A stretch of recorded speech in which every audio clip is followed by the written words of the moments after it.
You have a simple Excel database where you can compare results from previous years, results from various industries. The other is simplifying probably the process of collecting data through some phone interviews, for example. I think this survey would be even more useful if it's done every quarter or at least twice a year. It's probably a matter of funding, so that's why I was saying maybe you could join forces with some others. Finally, I think it's good to show also some inspiring stories. For example, I was always thinking that Zimbabwe, with its well-educated and young labor force, could export more services. For example, could specialize in outsourcing IT services, accounting, financial insurance. And I was very much impressed and surprised pleasantly to hear that actually some companies are already doing that in Zimbabwe. So such stories like that, stories, maybe some books or some short interviews of companies that despite all the difficulties in the business environment, have managed to be resilient, have found new ways, because probably new businesses are not represented much in this survey. Thank you very much. Fantastic. I think that's the whole Stella. Stella, just two quick questions. When I look at the geopolitical forces, the developments around Russia and Ukraine, and the level or quantum of multilateral support, is probably something we are lacking here because of the sanctions situation. But if we eliminated that and said we needed to do a program on infrastructure, I mean, you speak of services, which would be great, but as you yourself just confessed, without power and internet, how then can you do services? So we have a huge infrastructure deficit, estimated at about $40 billion. There is no way we can self-fund. And the mere fact that we attempted to self-fund is really the underlying reason for the blip that we saw, that the governor was trying to interrogate. You know fully well infrastructure spending was made by government, and those monies are some of that was chasing the precious US dollar. So what are your observations? I mean, it's really two things. Number one, on the infrastructure side, what should we be doing in light of our circumstances? Because as it says, if you look at page 15, that was back then in August, September. The power deficit now is larger. We have a daily requirement of 1,400 megawatts on average. National demand at peak would be 2,000 megawatts, and yet we are producing just under 400 through own sources, and of course we've got exports on a bilateral basis to Namibia under an arrangement that we had before. So that's one area that I would imagine the World Bank would have a very decided view. And then the second one is the geopolitical factors have given us what's now known as the triple F, food, fuel, fertilizer price hikes. But if you look at our own pricing in Zim, we are way up there in terms of our inflation. And I just wondered what your reflections are from an international perspective. Putting you on the spot. Yes. Okay, thank you very much. So on infrastructure, I think one of the solutions, as I said, is to address these debt sustainability issues and arrears clearance, because then the cost cost of borrowing will be much lower, and you will get more concessional resources, and together with the concessional resources you would get a lot of technical assistance. Another option is to, I think one of the previous speakers was talking about this, shift to more renewable sources of energy.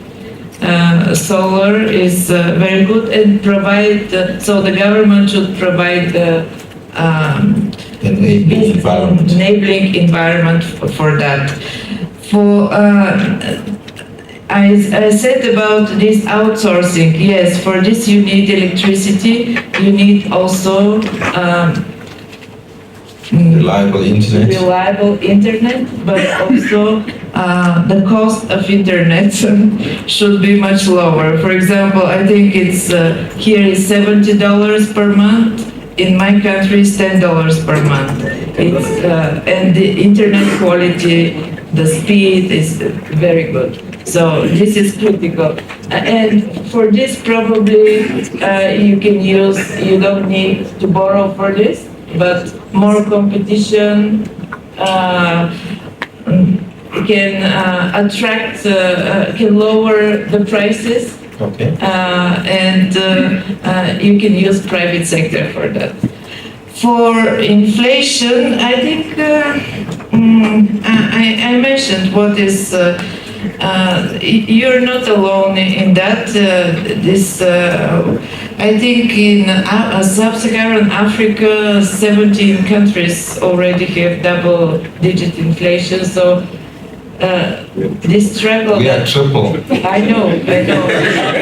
But other countries are also struggling with that. And as I said, there are not so many workable solutions. So it's tightening the fiscal situation, tightening monetary.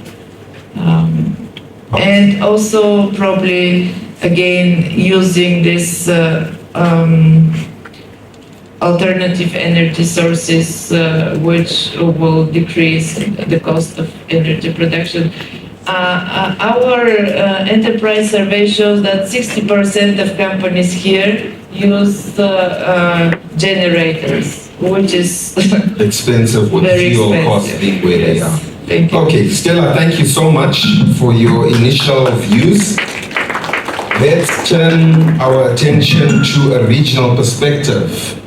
Chieza, what are you viewing? How are you viewing things from Joburg, looking into the region and looking at our survey results? What are your impressions? Great. Thank you for inviting me to this panel, and I want to extend my greetings and gratitude to everyone who's here, and of course congratulate the ZNCC on the latest survey. I think access to information is absolutely vital for decision making on the private sector level as well as the public sector level.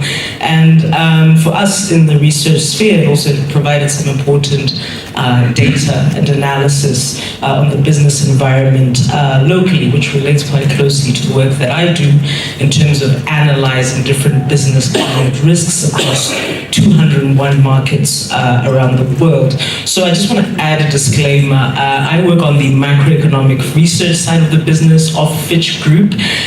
Zimbabwe is not a Fitch rated sovereign, and my views here have no credit ratings bearing.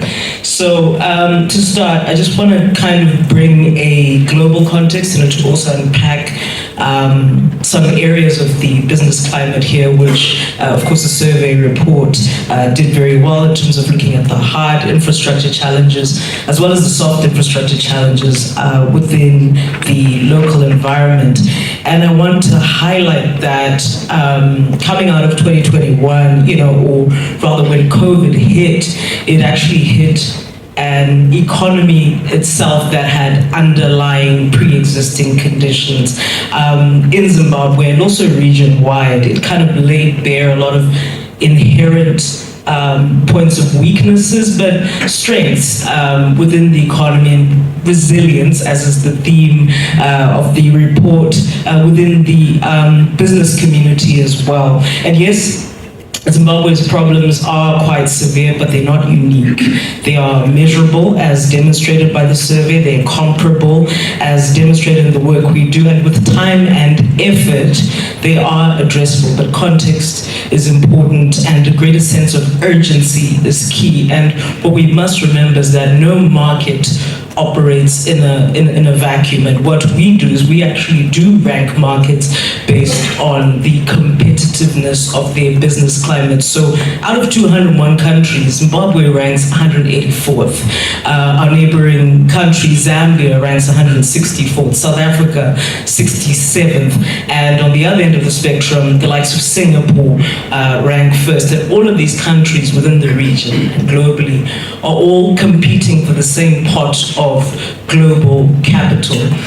So it's important to keep sight of what it is that investors, not just local, but also foreign investors, really want from a business environment. So it's aspects like sound money, a clear and predictable policy environment, market access, as well as bankable projects. So yes, I think the government of today does recognize the need for painful reforms. Implementation in some areas is wanting, but these are reforms that really should have started decades ago. And what seems to complicate a lot of the decision-making work of policymakers in Zimbabwe is the extent to which the country is locked out of international financial markets, and of course how vulnerable the country is to external headwinds and commodity price shocks. So we have these extreme booms and extreme busts that never really quite sit in the middle, where it makes it a lot easier for businesses to plan. And of course there's this deep confidence gap to navigate, especially in the foreign investment community. And a lot of sort of internal policy skepticism. But if we bring that sort of global aspect into play, Zimbabwe is a country that cannot rely on its laurels anymore in terms of relying on the export of primary sector goods. When you look at agriculture, when you look at mining exports, commodity prices have likely peaked going into next year and over the medium term through to 2026. The global growth picture itself is actually turned quite bleak. So this year, we estimate that growth is at around 3.1%. Next year, it's looking a lot closer to 2%. So this levels, similar to levels last seen during the global financial crisis, sort of barring the impact of COVID-19 over 2020. So again, it means this competition for capital will be a lot tighter. And next year also marks the start of a long-term slowing of emerging market growth. So it makes the need for reform efforts even more important, and of course even tougher to implement. And was reiterated, as was reiterated by previous speakers and of course the RBZ officials, is that certain monetary policy interventions have really helped to stop the inflation horse from really bolting. But as you mentioned, Zimbabwe's inflation is still well within that triple-digit space. So again, that's investor negative. I think on commenting on the survey itself, I think it was a good, broad-based and necessary survey. I agree that we could do with a bit more frequency, and I think it could have gone a little bit further into also looking at a key challenge that businesses locally face, which is the labor market, and most especially labor market regulations and the role of the public sector, the role of unions here. So for businesses anywhere in the world, if it's too hard to fire workers, it's too risky to hire them in the first place. And on a macro level, of course, this hinders investment, it hinders productivity and employment figures. So as long as businesses still find it quite difficult to navigate, redundancy notice periods, severance pay requirements, high wage requirements, especially in hard currency, if you compare to sort of regional peers, you look at the likes of Ethiopia, sort of lowest wages stand at around $30 a month. We can't compete with that on a regional basis. We're contextualizing it in terms of, the AFCFTA and other, sort of sub-regional blocks. Another issue is for high value and advanced sectors, And World Bank Pierre here mentioned that Zimbabwe could really leverage its potential in the services sectors. I think a lot of this potential is difficult to meet, especially as long as it's hard to kind of import some foreign skills, to import foreign workers, remains quite burdensome. So people within the millennial age group or Gen Zers don't have, sort of local reference point to learn from and to be able to grow and innovate and build that 4IR-centric sort of resilience. And then finally, I just want to touch on some policy suggestions going forward.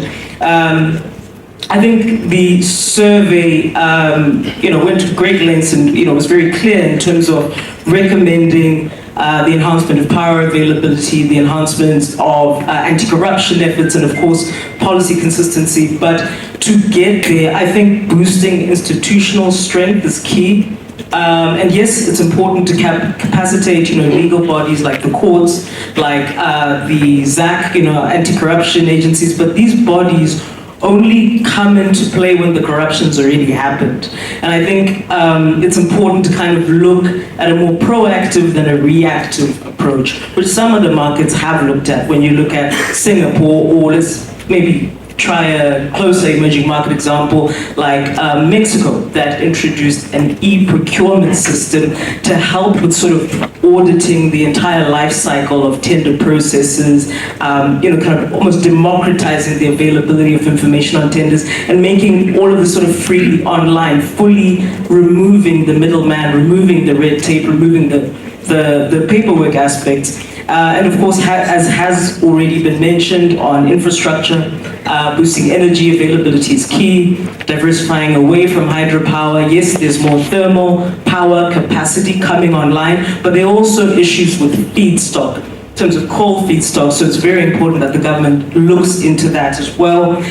Renewables, also very positive, but from our perspective, as analysts, we're also really excited about the potential developments in Mzarabani when it comes to gas and being able to connect domestic industries to those energy networks and really start to leverage the natural resources that the country already has in its possession. So I'll pause there. Well, thank you. It's always good to get our daughters and sisters to be in the region speaking so eloquently. Well done, Chieza. Chieza, I'm looking at the survey, page 38 and 39. I've got it close by, I'll pass that on to you. I mean, from a regional perspective, I love the fact that you say we need a sense of urgency around our reform environment, the need for reform. What would your perspective be on the perceptions? These are local business people giving us the pictures that you see there. In your humble view, what could we do? I mean, we're fortunate we've got the PERMSEC and the team here, and we are saying those survey results don't look attractive at all. What would your firm recommendations be to them? It's rare that they're sitting in the same room and can hear us, and believe you me, these two listen and take it up to the highest levels. So you have a good shot at this. Yeah, I think my response will be quite brief. In terms of firm recommendations, I mentioned areas like e-procurement, in terms of cutting out paperwork, sort of proactive approach to dealing with corruption. I think the perception of corruption, and of course when you look at sort of business confidence index, as explained in the survey as well, paints quite a dreary picture, not only for local investors, but for regional investors as well. And as the saying goes, fools rush in where local investors fear to tread. So I think there just needs to be a little bit more of a push of the positive stories and the resilient stories that are taking shape, taking place within Zimbabwe. I think there needs to be a push to cut out paperwork. I think there also needs to be stronger efforts at improving the ease of doing governance. Government is too big. There are too many people doing the same thing. So removing some of those duplication of tasks, and we've seen examples of this within the region itself, when you look at how streamlined and how well Botswana's bureaucracy performs on any level, any index measure, be it with the World Economic Forum doing business index or our operational risk index. Again, Mozambique has gone to great lengths to also streamline the framework, the investment framework around gas developments, and now we're starting to see its LNG developments really come to fruition. We've got massive offtake agreements that span 20 years. You're looking at tens of billions of dollars that will really help to address the BOP situation. It's just that one area that they were able to fix. Same with South Africa, they're looking very closely at developing a green energy, or rather hydrogen roadmap. So these are all areas where these countries are leveraging their natural resources and getting very specific in terms of bringing in foreign capital and getting their people to work. So let's cut paperwork, let's reduce the perception of corruption, and let's talk up more the businesses that are still standing, that are showing resilience within the country, and bring investment here. Fantastic. When you talk of low-hanging fruit, power is going to be a major impediment, and we know that, just as business, and it's worsened. And just a few days ago, the Minister of Finance, in the budget breakfast meeting that we held, said that he would cut out the bureaucracy for solar, committed to government guarantees for solar projects.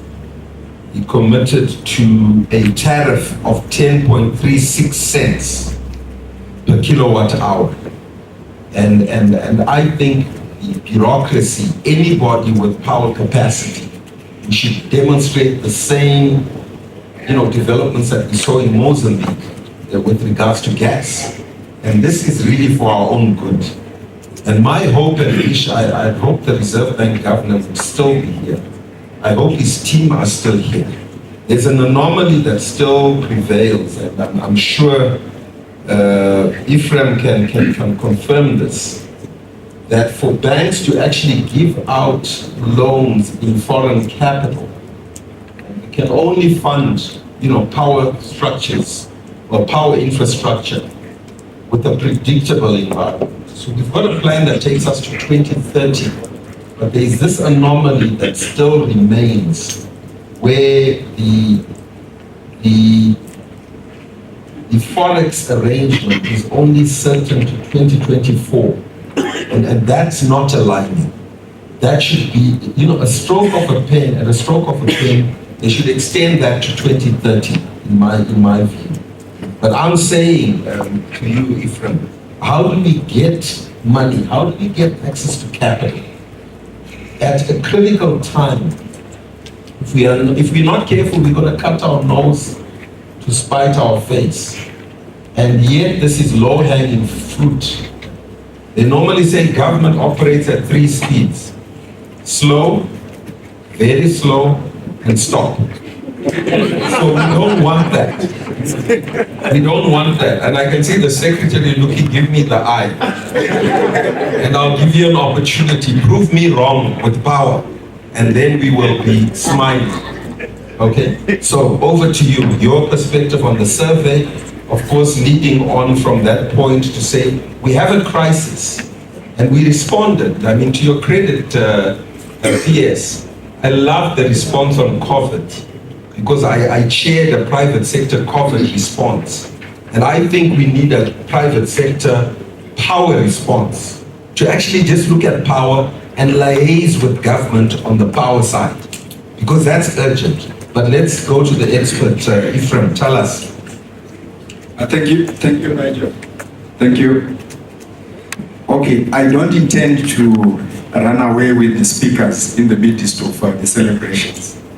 But if we go to page 33, Nigel, obviously statistics sometimes, they don't give us a clear picture of what would be happening. I think there is a celebrated figure here of 63% capacity utilization, which obviously was an improvement from 47%. But if you then go down and say which sectors, because if you are talking in terms of average, you can have one sector operating at 6%, the other one at 99%, you average that out, and you say your average capacity utilization is 55. And then we start celebrating. So if I look at the sectors that have low capacity utilization, it's very worrying. Just to come back to your question, the sectors are electricity, gas, finance, and insurance. That's the foundation of any growth that you want to see going forward. Unfortunately for us, that's where we have the least in terms of capacity utilization. Now, coming to the issue of power, I think if you look at the region, you will find that I think there are 5 countries that have done so well in terms of solar, harnessing solar power. And you look at the financial architecture of those countries and how they've been putting in place facilities to support this. You will find that when you come back home, the biggest impediment that you will see is that we've got inward-facing enhancers, right? Now, if you look at the size of our market, and you look at a 50 megawatt solar plant, you probably need circa about 50 million US dollars, right? Okay, let me just come from the National Renewable Energy Policy that was announced by His Excellency 2019-2020, right? We are looking to generate about 1,100 megawatts from renewable sources by 2025. And we are looking at generating close to 2.5 by 2030. But the installed capacity at this present moment from renewable resources is only 130 megawatts. And now next year we are in 2023 to 2025. We are basically looking at almost a deficit of 950 in terms of our target, which therefore means, using the law of average again, you probably need to capacitate ourselves with over 450 megawatts just this coming year. And if you multiply by a requirement of 50 to 60 million US dollars per 50 megawatts, you probably need $500 million. Right? Now, if you go to the budget that was announced, 2023 budget, and you look at where energy sits, you can see that there is a mismatch there. Then you go to the mining, to the mining policy. We are looking at a growth of registering a 12 billion economy, and they just require about 2,300 megawatts of power for that to be achieved. Now, again, you go to the Zimbabwe National housing policy. You again see that there's an aggressive move to have as many properties as is possible, right? And obviously that draws on power as well. Now, if you add all those together, you can actually see that we have a serious anomaly in as far as addressing the issue of power, is concerned. But if you go back to the other 5 countries that I spoke about, your South Africa, your Kenya, your Uganda, those are the countries that are leading in terms of solar generation. You'll find that there is something that they do. Yes, we know we are actually confined out of the capital markets, but one thing that is certain is that we need to bring up a competitive EPC environment where those that want to come through and build our solar plants have to compete. And in competing, you will find that there are others who are prepared to come through with, I think 90% of solar products you obviously have to import. They actually bring the solar equipment, itself.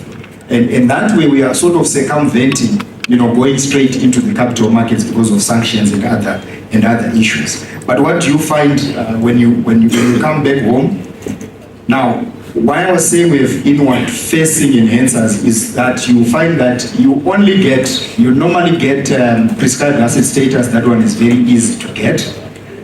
National project status can actually be a mountain task to get that, but it's an enhancer to actually attract external, capital to come through. And then you also have issues around, the total deposits that we have or capital that we have in the market. If you look at all the solar projects that I talk about, the 130 megawatts, there is probably one large insurer, I will not mention them by name, that is participated in all the solar projects in Zimbabwe.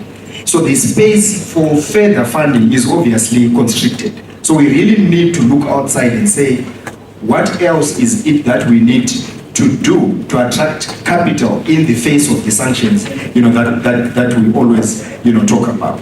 So I think, Nigel, for me, really is where there's low capacity utilization is where the growth is supposed to come from, and that's, for me, is a big concern.